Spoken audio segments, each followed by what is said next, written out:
అందరికీ నమస్కారం. ఈరోజు మంచి చట్నీ చేసి చూపిస్తాను. చాలా ఈజీగా చేసుకోవచ్చు. కొత్తగా ఒకసారి ఇలా ట్రై చేయండి. చాలా టేస్టీగా ఉంటుంది.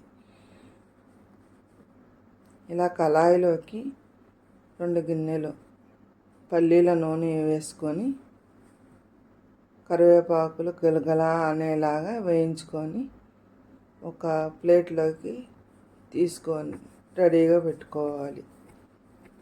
ఇలా మనం చేసామంటే పిల్లలకి చాలా హెల్త్కి మంచిది, పెద్దవాళ్ళకు కూడా చాలా మంచిది. విడిగా అయితే 2 ఆకులు కూడా తినలేము కాబట్టి మన చెట్లు ఉంటాయి కాబట్టి ఇలా ఉపయోగించుకుందాం. ఇలా కరివేపాకు విడిగా తీసుకుందాం. అదే కళాయిలోకి ఆయిల్లోకి కొంచెం 4 గిత్తలు ధనియాలు వేసుకొని బాగా ఫ్రై అయ్యాకనే ముందుగా కట్ చేసి పెట్టుకున్న ములక్కాయ ముక్కలు, టమాటాలు 2, సరిపడా పచ్చిమిర్చి ఇలా సన్నగా కట్ చేసుకొని కళాయిలో వేసుకొని వేయించుకోవాలి. వేయించుకుంటూ మంట సిమ్లో పెట్టుకొని మగ్గించుకుంటూ ఉండాలి.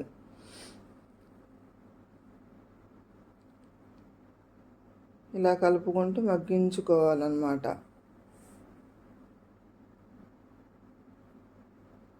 ఇలా కలుపుకొని మగ్గిన తర్వాత స్టవ్ ఆఫ్ చేసి చింతపండు పెట్టేసుకోవాలి. చింతపండు పెట్టేసుకున్నాక అలా కలుపుకొని దగ్గర అనేసి చల్లారిపోనివ్వాలి. వేడి తగ్గాక మిక్సీ జార్లో వేసుకుందాం. ఇలా మిక్సీ జార్లో వేసుకొని చూడండి, ఈ ములక్కాయలు బాగా పీస్ తీసి చిన్న చిన్న ముక్కలుగా కట్ చేశాను.